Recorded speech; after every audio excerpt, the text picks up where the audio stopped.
एक बार फिर जिले में कोरोना की रफ्तार अचानक तेज हो गई है। रोजाना कोरोना मरीजों की संख्या में लगातार इजाफा हो रहा, जिसके चलते मध्य प्रदेश शासन ने पूरे प्रदेश में शुक्रवार शाम 6 बजे से सोमवार की सुबह 6 बजे तक टोटल लॉकडाउन घोषित किया, जिसके चलते बाजारों में पूरी तरह से सन्नाटा पसरा हुआ है। दुकान में पूर्ण रूप से बंद है, परिवहन सेवाएं भी पूरी तरह से बंद हैं। प्रशासन की पूरी टीम बाजारों में घूम घूम कर निगरानी रख रही है। आपको बता दें कि मंदसौर जिले में कोरोना के एक्टिव केसों की संख्या में लगातार हो रहे इजाफे के चलते नागरिकों में भय का माहौल देखा जा रहा है। वहीं आम नागरिकों एवं दिहाड़ी मजदूर करने वाले लोगों को यह डर सता रहा है कि कहीं यह लॉकडाउन लंबा नहीं हो जाए, जिससे कि हमारी रोजी रोटी भी प्रभावित हो।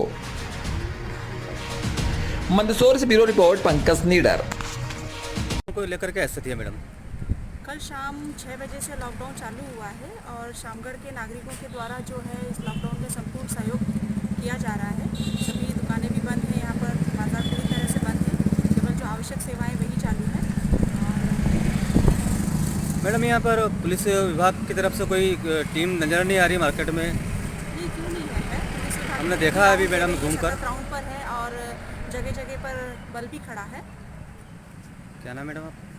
मैं लॉकडाउन को लेकर क्या स्थिति है? कोविड-19 जिस हिसाब से फैला है, जो संक्रमण के हिसाब से फैला है, प्रशासन ने शुक्रवार शाम 6 बजे से लेकर सोमवार सुबह 6 बजे तक के लिए संपूर्ण लॉकडाउन घोषित किया है। इसमें सभी व्यापारिक संस्थान, आवागमन सारे बंद रखे गए हैं। जो आवश्यक चीज़ें हैं उनको रियायत दी गई है। बाकी संपूर्ण कस्बे में लॉकडाउन की प्रक्रिया चल रही है। अभी क्या स्थिति है नगर की? नगर की स्थिति भी सब बंद है। जिनको आवश्यक कार्य है वो लोग आ रहे हैं, उनके दुखते और वो भी सोशल डिस्टेंस का पूरा पालन कर रहे हैं। बाकी सभी चीज़ों का पूरा संपूर्ण लॉकडाउन।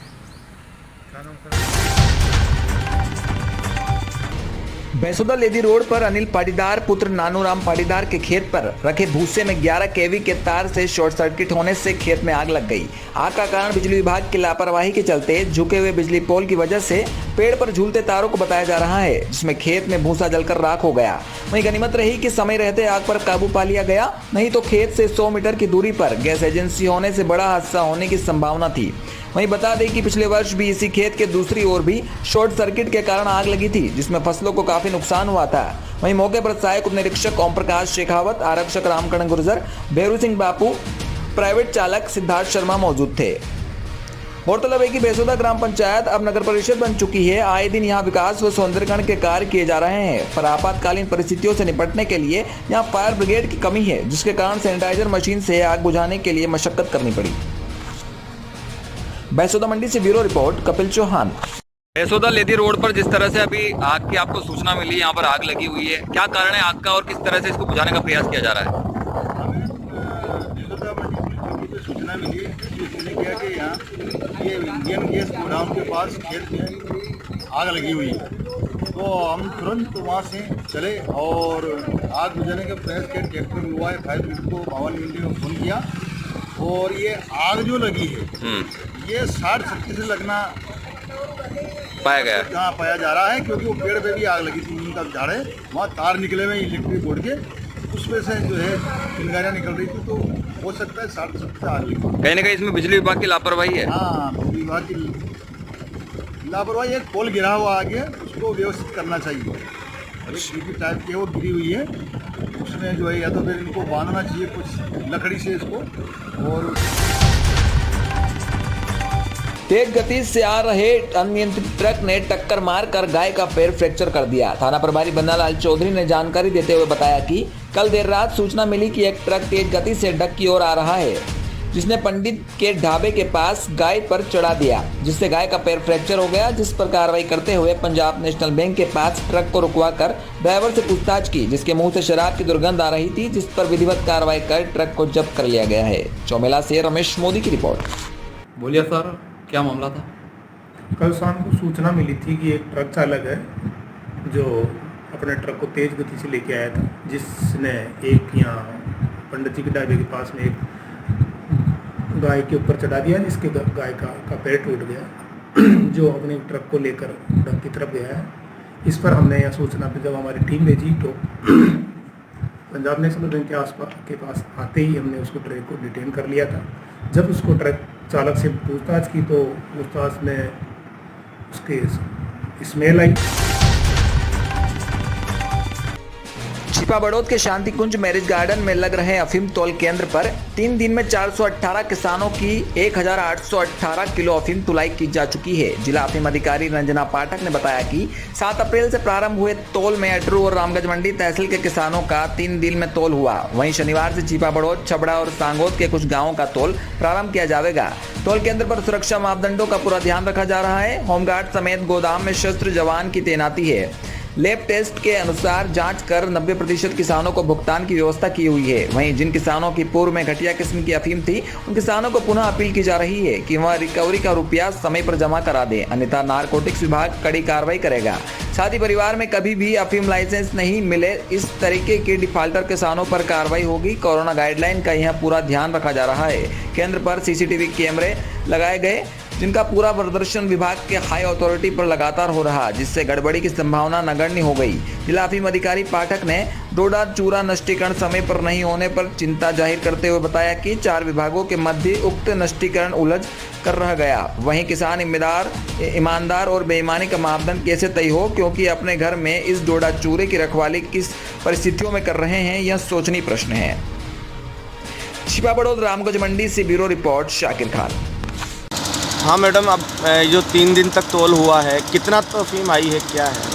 ये हमारा जो अफीम का तौल है वो 7 तारीख से शुरू हुआ है और रामगंज मंडी और अटरू तहसील का तौल समाप्त हो चुका है और कल से लाडपुरा सांगोद के कुछ गांव हैं और छिपा बड़ौद का तौल स्टार्ट होगा। उसके बाद छबड़ा छिपा बड़ौद ही चलेगा और अभी 3 दिन में हमारे 418 किसानों की अफीम तुलवाई है, जिसमें 1818 किलो अफीम हमारे पास आ गई है, जो कल हम लोग उसको फैक्ट्री में भेज देंगे नीमच में। तो अभी जो जांच हो रही है मैडम, वो किस तरीके से, किस पद्धति से हो रही है? कृपया अभी लैब में केमिस्ट के द्वारा की जा रही है और कंसिस्टेंसी निकाली जा रही है। उसी के बेसिस पे 90% पेमेंट हो रहा है और बाकी 10% पेमेंट फैक्ट्री से फाइनल रिपोर्ट आने के बाद किया जाएगा।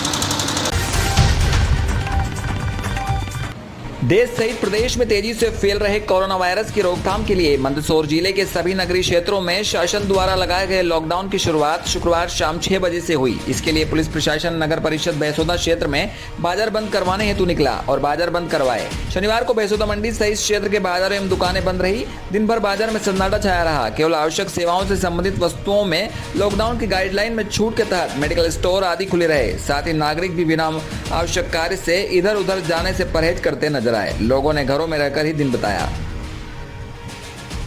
बहसोदा मंडी से ब्यूरो रिपोर्ट, चंद्र प्रकाश यादव।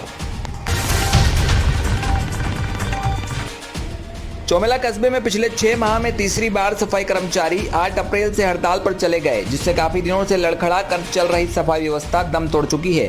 सफाई कर्मियों की समस्याओं का स्थायी हल नहीं हो पा रहा।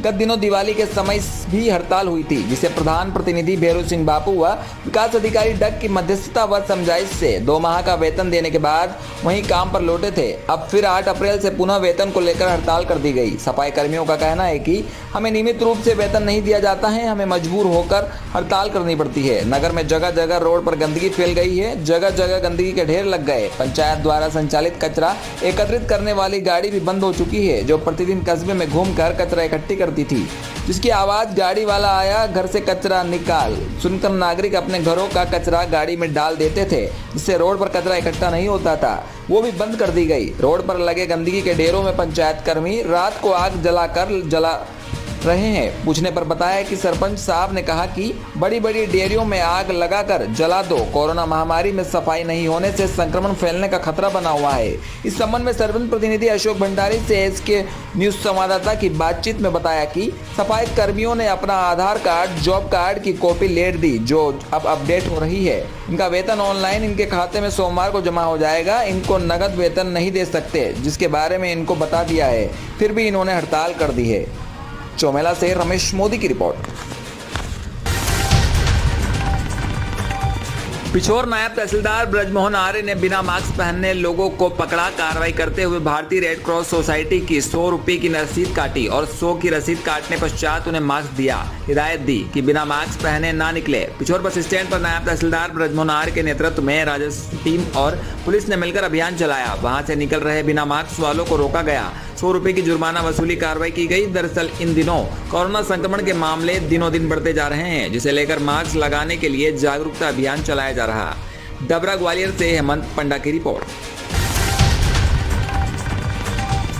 चित्तौड़ जिले के निम्बाहेड़े उपखंड में आयोजित कार्यक्रम संगीत संध्या एक शाम शहीदों के नाम में चित्तौड़गढ़ निवासी गायिका पिंकीराज सहित कई कलाकारों को एसडीएम चंद्रशेखर भंडारी ने आईपीएस मेमोरियल फाउंडेशन की टीम को उत्कृष्ट प्रदर्शन करने पर प्रशस्ति पत्र देकर सम्मानित किया। प्रशस्ति पत्र प्राप्त करने वालों में सिंगर कैलाश लोध, अमित चेचानी, रेशम भोजवानी थे। कार्यक्रम में मुख्य अतिथि साहित्यकार भरत व्यास, राष्ट्रीय कवि अब्दुल जब्बार थे। मंच का सफल संचालन विजय मलकानी ने किया। चित्तौड़गढ़ से पंकज राज की खबर।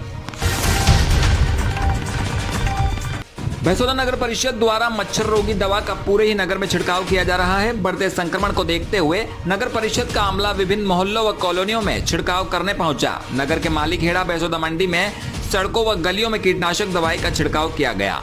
भैंसोदा मंडी से चंद्र प्रकाश यादव की रिपोर्ट।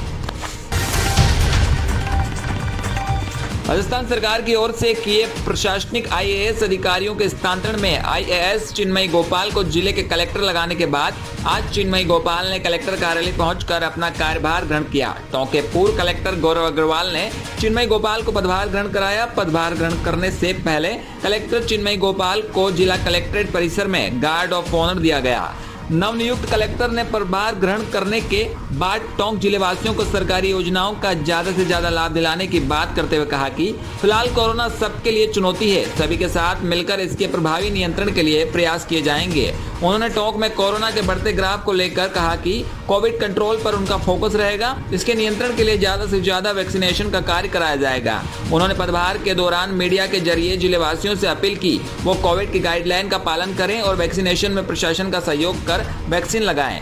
विदित रहे 2014 बैच की आईएएस अधिकारी चिन्मयी गोपाल इससे पहले राजस्थान सरकार के इंडस्ट्रीज डिपार्टमेंट में जॉइंट सेक्रेटरी के पद पर कार्यरत रही है। कलेक्टर आज गर्मियों में पेयजल की सुनिश्चितता और वैक्सीनेशन को लेकर चिकित्सा विभाग के अधिकारियों से मीटिंग करेगी।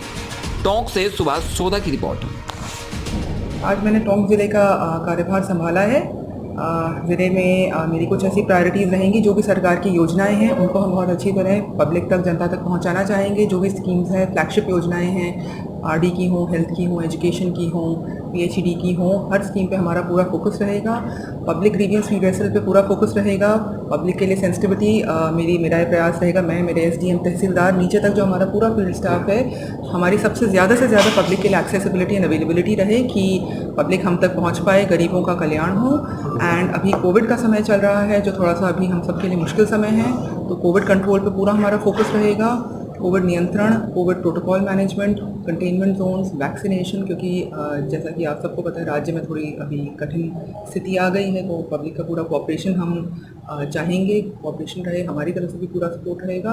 तो ऐसे ऐसे करके हमारी सारी प्रायोरिटीज़ रहेंगी और बाकी ज़िले के लिए अच्छा करेंगे और पब्लिक का पूरा कोऑपरेशन वांछनीय है। टोंक की बड़ी चुनौती है बजरी का अवैध खनन, तो इस पर किस तरह से पार पाएंगे? अभी एक बार ज्वाइन किया है, धीरे धीरे जैसे जैसे होगा उसको देख के एग्जामिन करके फिर अपने हिसाब से देखेंगे। कुछ जो भी चुनौतियाँ हैं, अभी हमारी जो सबसे पहले प्रायोरिटी रहेगी, क्योंकि कोरोना बहुत अभी भयानक स्थिति में आ रहा है, तो पब्लिक को समझाना, पब्लिक को पूरे प्रोटोकॉल का मैनेजमेंट करवाना, वैक्सीनेशन करवाना, ये हमारी प्राथमिक प्रायोरिटी रहेगी।